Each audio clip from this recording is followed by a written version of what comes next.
استغفر وصلاه وعباده. المهم ان شاء الله ربي ينجينا، انا روحي وعمري بيد الله، انا مش بيداتهم. احسنت. هو اللي بيطول باب. هل بتصوم ذاك اليوم؟ اكيد بصوم ذاك ان شاء الله. ان شاء الله، حتى اذا ربي فرق علي في نفس الوقت هذاك، يعني قالوا الصباح فينا علو بغلق صيامي لما العصر لما المغرب، يعني ما بفهم. الوجه الحلو هذا باذن الله انه بيطلع ان شاء الله يا رب. تعالى الله يعني يغير الاحوال يا رب. اكيد يغير الاحوال. الله يرحم بك من امك ونفسك، صح؟ ما يكتب الله لك يعني يعفي علي ويفك اسري واهل الدم يتنازلوا، واذا ربي يشر روحي الحمد لله لا ينسوني بالدعاء حتى وانا ميت. باذن الله لك طولة العمر يا هيثم. ان شاء الله يا رب العالمين. الواحد العادي باذن الله. والله كريم باذن الله. ونجيب لك حلاق ويقص لك شعر ان شاء الله. ان شاء الله ما ينسونا بالدعاء. هيثم كان عمره 17 سنة من اليمن، وتحديدا منطقة اسمها عدن. في الوقت هذا يوم كان عمره 17 سنة هيثم قرر انه يروح الى منطقة بعيدة عنهم اسمها الغيضة، اتوقع زي كذا، عشان يشتغل ويترزق الله في هذه المنطقة. والفكرة انه هيثم يطلع من عدن الى الغيضة هذه عشان يشتغل جت عن طريق خاله، لانه خاله يعرف واحد في الغيضة عنده حلال وعنده فلوس وعنده يعني محلات وزي كذا. هذا الواحد لنفترض اسمه محمد، ومحمد هذا أساسا من دولة خليجية ما راح نذكر اسمها. فكان يعرف خال هيثم معرفة قوية. هيثم سافر والتقى بمحمد، تعرف عليه واشتغل عنده. وللمعلومية انه محمد هذا رجال كبير، يعني بعمر تقريبا 48 سنة. المهم اشتغل هيثم عنده فترة طويلة. بعدين هذا محمد قال لهيثم وش رايك اخذك معي زيارة الى الدولة الخليجية اللي منها محمد. فقال له طيب.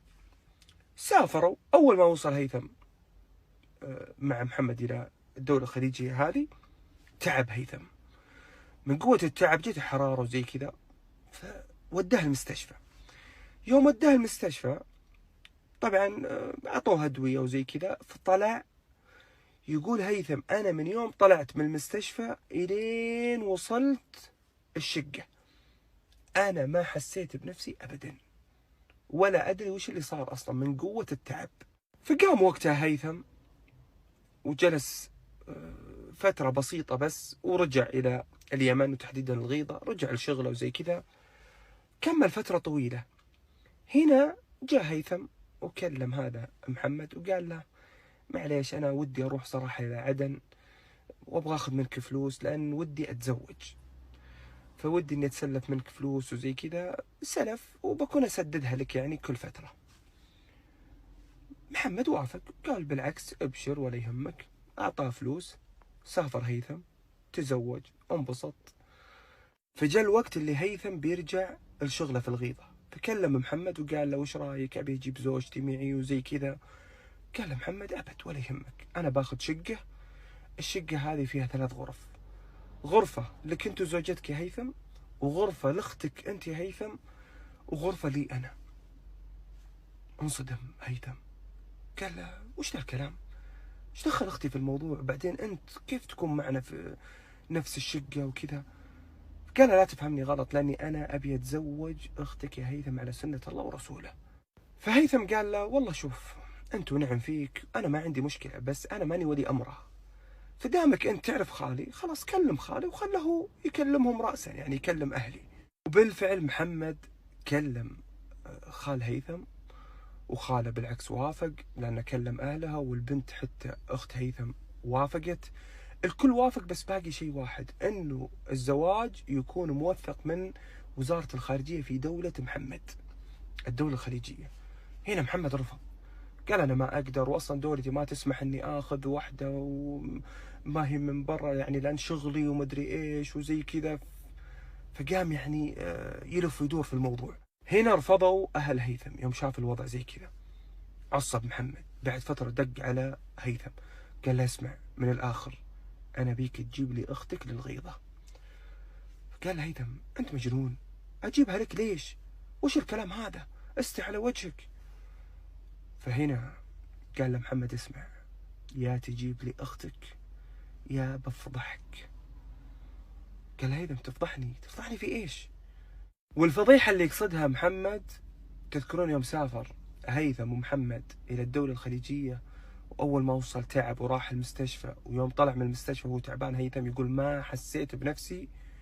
هنا استغل الوضع محمد، وللأسف اعتدى محمد على هيثم، وصور بمقاطع فيديو وصور وهو حالة يعني هو يسوي فيه اللواط.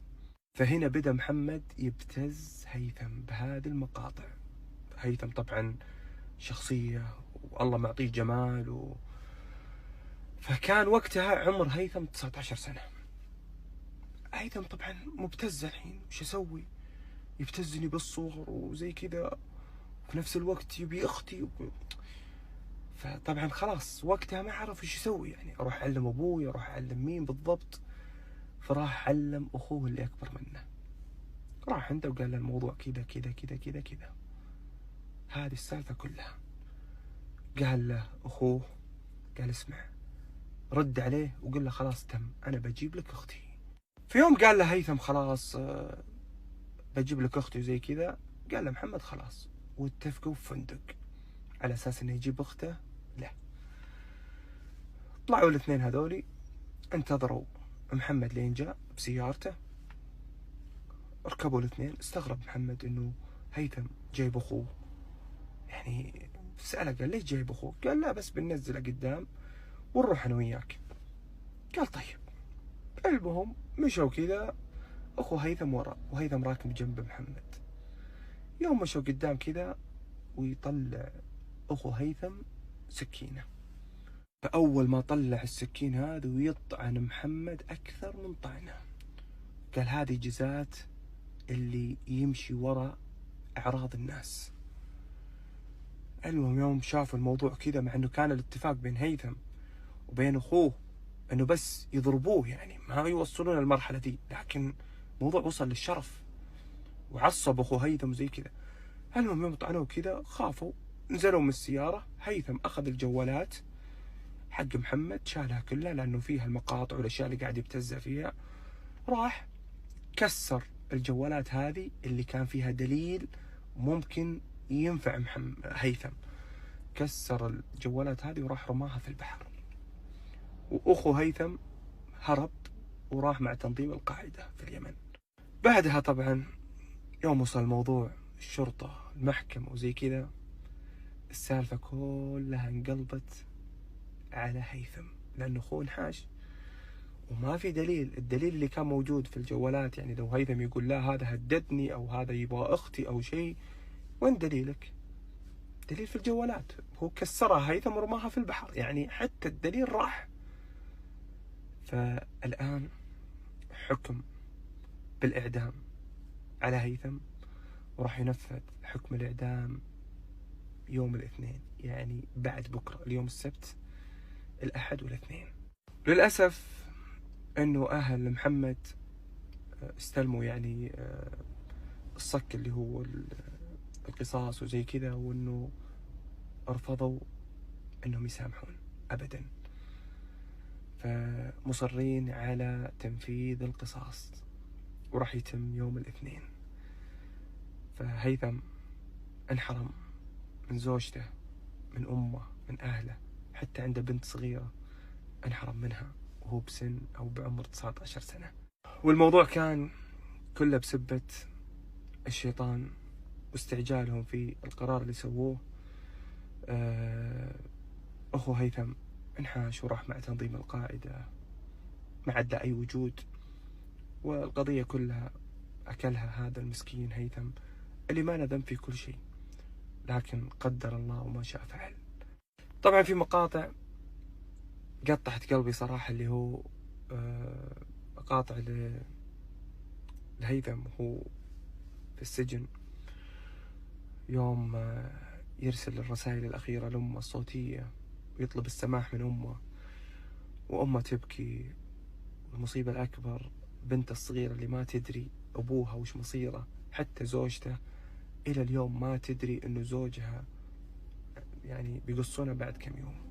فأنا نزلت القصة هذه، ما تدرون يا جيش وليدو، يمكن واحد منكم دعوته تكون قريبة من الله سبحانه وتعالى، يكون هذا الشخص أقرب إلى الله سبحانه وتعالى من أي أحد. ادعوا له أن الله يفرج همه ويفك أسره. آخر محاولة هي في ساحة القصاص، حتكون يوم الاثنين.